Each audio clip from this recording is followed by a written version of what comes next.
Hi, Cockalorum. For those of you old schoolers who might know where that's from, probably leave it in the comment section. You'll know what we're going on about. What I'm going on about anyway. We're here.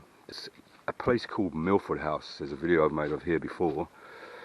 Kind of a cabin resort, and has a big lodge house back there. Years ago I used to work here actually. But anyway, we've come deep into the end of the woods here of the trail, and I'm going to be going for a swim at the back part of the resort. It's closed now for the season, so there's no one around. I think there's a caretaker here at one of the cabins, but there's probably about 30 cabins here. It's quite a nice place. A lot of canoe portaging and all this kind of lakes, and there's big lakes around here that go into each other, and you can portage for quite a long way.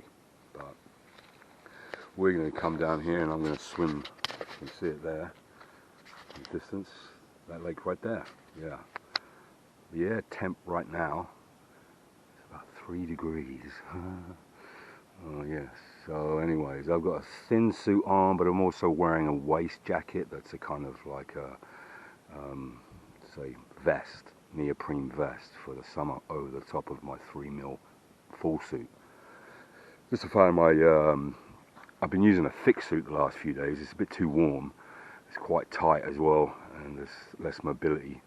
It's more for real, it's 5.7 I believe mil, and it's really for heavy duty winter time. Although it's comfortable and it's nice and warm, I'm being a bit more flexible, but the 3mm is a little bit too less for what the temp is in the water right now. I believe the temp in the water is about 10. So yeah. So I'm going to try this vest. I wouldn't recommend the vest. I've made a video before. I bought vest and shorts. The vest, it pulls up on the side and around your waist area, and the water comes up and it just kind of moves around when you're swimming. I don't recommend it. It worked in the ocean a few times, just because it can seem to stick on to your body a little bit more. But it comes into the arms where it's sleeveless and the water comes in. It's not that warm, but it's something. But hopefully over the top of this 3mm long suit, full suit, it's going to keep my upper body a little bit warmer. So anyway, I'm going to get changed and we'll see you down at the lake. Okay. Okay. Back again. Taking a little stroll down to the exit entrance here. A lot of steam coming off the water this morning. I see you notice the lakes around it. So the water temp's a lot warmer than the air. I don't think I've ever swum here before. Like I said, I used to work here. I've fished here. The lake seems a little low. I know it used to come up a lot higher. I checked it during before the drought here. And yeah, so I'm not too sure how many rocks I'm going to come into, but there's quite a few rocks, if you can see. And this water's low. Yeah, this water normally comes up to around this level here, right up to this little plant life. And yeah, it's steaming. I don't think I'm gonna swim this evening as well, maybe. There's my dog who's come out the woods. Yo, she's just doing some hiking whilst I swim. And yeah, once I get out, I'm probably going to swim lengthways because there's a lot of rocks on the shore I can see. But this lake goes around and it comes around here to another lake, a bigger part of the lake, and yeah, it's quite a big lake, and it goes for quite a while over there to the east of the wind. I believe that is north right there. So northeast just goes over around there. You can check it out online, Milford House, and then go through the end of the trail. I think there's a rock here called Pompey Rock. I'll put it up in the description when I do the video, and you can have a look. I'm just going to get in. It's the best thing to do. I know it's going to be cold. I've got my winter gloves with me. These are 7mm Billabong lobster claw gloves. They're for surfing. They're really warm. Point being is I've been using 5 mil gloves recently, and as I'm doing my body workout and water resistance, they're actually kind of against the water. Like they're getting water in and keep making my hands feel cold. So yeah. Also got a pair of slide socks on, which are they're easier to get the suit on and the suit off with a pair of neoprene socks on top of them. They've been keeping my feet warm lately. Yeah. A bit cold. That's why I've been wearing my thick suit recently. Last few days has been toasty. But yeah, I'm used to cold water swimming. So just get in and already I can feel that just leaving the shore there, quite shallow, that it's deep here. Let's have a look.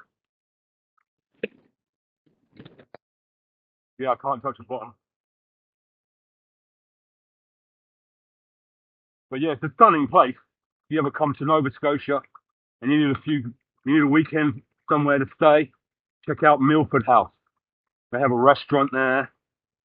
You can go into the town of Annapolis, sightseeing there.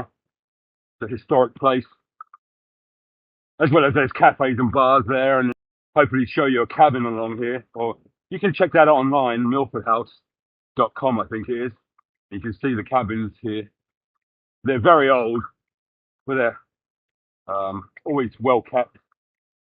And I used to canoe here a lot because it actually a lot of people come here to canoe and portage through the rivers. There's a river coming off the lakes here, and I think you can portage all the way to Kejimkujik, which is a national park in Canada in the province of Nova Scotia on the 8 highway. A video I made just recently. They're swimming there. The water there was quite low. I was going to go there today, but this is a little bit nearer, and also I've just swum there recently a few times. And we're allowed back in the woods. Yay! So this is why I came all the way back here from the entrance of the resort. You have to come through the woods with your car. Although if you did have a cabin here, you'd be able to get to your cabin through the trail, through the road, through the woods. And basically, before when I swam here, I just parked at the lodge and walked in the first entrance to the lake.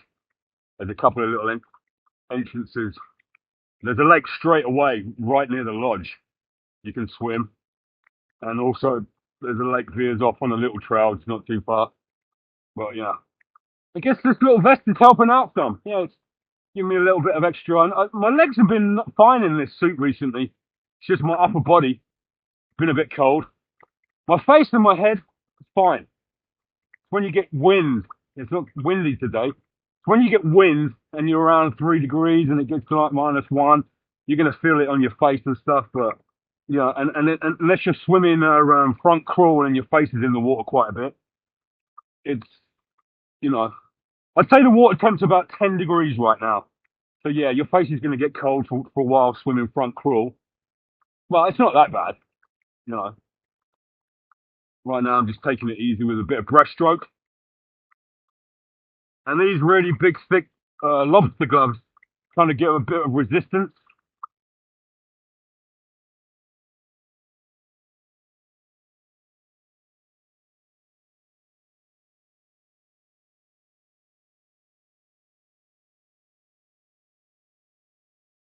So I guess the vest did come in handy after all, just on top of the 3 mil long suit. I suppose this time of year with a 4 degree air, 5 degree air in the afternoons, it's been about 10 degrees. And the water being about 10, I probably would go for about a 4 mil wetsuit. Be keeping you a little bit more toastier. 4.5 or something might work. I'm not too sure. I've never really owned 4 mil wetsuits, but I've never really owned 5.7 mil wetsuits. Well, yes, I have actually. I turned the long suit I bought second hand once was a 6 mil into a short suit. I cut the legs off and the arms because I mostly used it body surfing in cold water. And they're a real big bugger to get on and off thick suits. So that's why if you get a pair of slip socks, they add a little bit of warmth to your feet, and you can slip your suit on and off pretty easy. But once you start getting into your thick suit, you lose a lot of mobility. Quite restricting. I mean, when you buy your suit, you've got to have it fitted. You can't be too big. It can't be too tight. You know. As soon as you get in the water, it expands a little bit. I put my 5'7" on yesterday, and it felt like I was wearing a dry suit. Didn't have any mobility at all, but I had to let in some water after a while just to kind of get it to expand. It's kind of wonderful just being in this lake right now and seeing the mist, seeing the kind of steam coming off the lake, and I'm out here swimming. There's no one else around, but I make a video every few days. Every once in a while, like I haven't made a video. Well, I've been up in the city, swimming up in the city. Made a couple of videos there, which I'll upload. As well as I've just found another lake that I could get to via a long, long trail in real backwoods territory. And I'm probably going to go there during the week and I'll film that and see how that is. So it's a real big lake as well. Oh, sorry. When I'm not filming, I'm doing like a hard workout, 30-minute workout and quite, I wouldn't say hard, but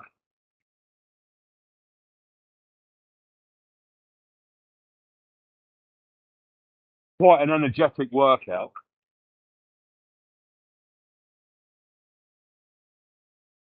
Right now, I'm just moseying in the lake here, just relaxing, taking my time, just going for a nice, relaxing swim. When I'm not filming and I'm swimming, I'm working out. I'm making it a meal of it, I'm putting in a lot of effort. I'm doing a lot of train drills.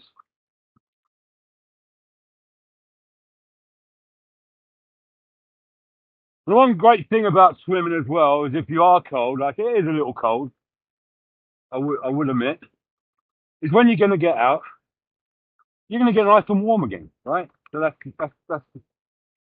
takes not too long, right? So you're not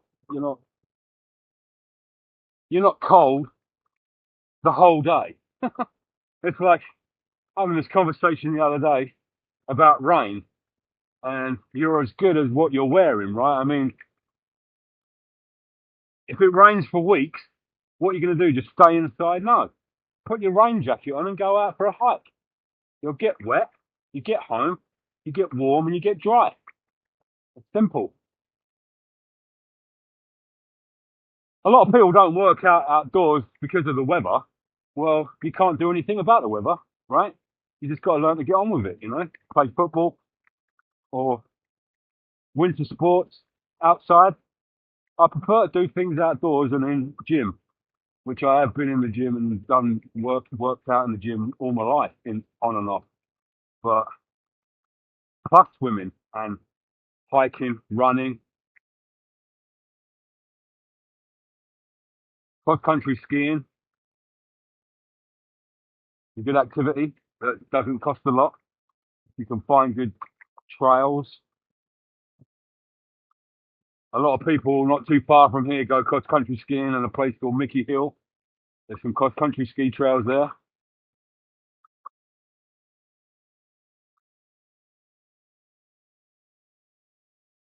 I like to do a lot of hiking in the winter, or I did. It gets a lot icier. It's been a lot icier in the recent years, and you need some good bike, what do you call them? Crampons and stuff. Whatnot. I'm thinking about getting a pair of golf shoes. Old golf shoes with spikes, or say the newish ones. They don't use metal spikes anymore, golf shoes, but just to do, if it is icy, some trail work, running, hiking. I've got good trail shoes. with good grips don't work in ice, man. Ice, it don't matter what kind of tires you got. You need, if you've been on ice roads and stuff like that, you need ice tires, right? You know,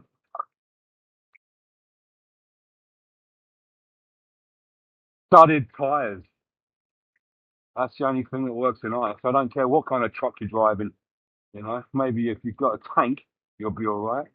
But yeah, I've driven ice roads up in the Northwest Territories and stuff, and they're a bit different. I don't know why, and they get ploughed as well, and pretty crazy. But you're literally driving over ice road. It's a lake underneath, or it's a river, or they're kind of like how would we put deltas that are ice. They make roads, they plough them. You're driving like 80, 90 kilometers an hour on over ice, and underneath is water. It's nuts. And you don't need ice. You don't need tire spike for that. It just seems to grip for some reason. But yeah, I've been off the road before in Canada on ice. It ain't fun. I just hit black ice once in the wintertime, driving up to the Northwest Territories, spun out of control, spun into oncoming traffic, nearly hit a semi truck coming at me, went off the road and into a field, upside down. Luckily, I just broke my nose. That was it. And yeah, just black ice. You can't see it, you know. And it was because I'd fallen back in the flow of traffic and I decided to keep up a little bit more and put the gas down. And that's exactly the time it happened. It's happened before as well. I was driving me and another friend on up in the Decho, Northwest Territories, and we're driving. And I should have known because I was driving his big V8. And the point being is that at that particular time, I, we needed to stop and take a leak. And as I get out of his truck, I put one foot on the fender, the step, the big Vic Ford F-150, and as I put my foot on what just looks like a dry kind of tarmac road, my foot slipped. It was black ice. I went arse over tit, had a laugh, had a bit of pain, got back in the truck and started driving. And then my friend did the same thing. We knew that you've got to check the road, right? Every now and then I used to drive up there and long distance drives on unpaved roads for miles and miles. And every now and then I'd stop the truck, stop the vehicle and check to see what my foot was doing on the road, just to see if it was, you know, is it wet, black ice.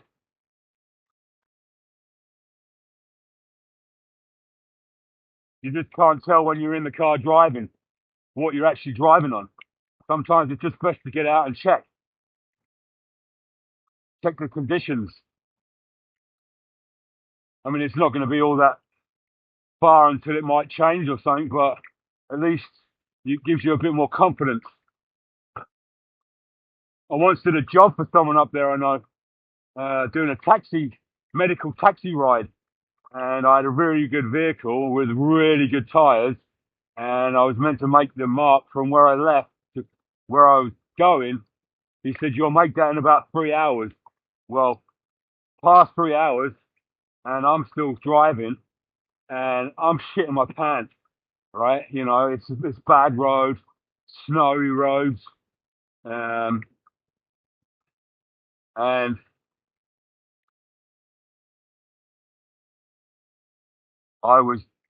this job wasn't for me at all.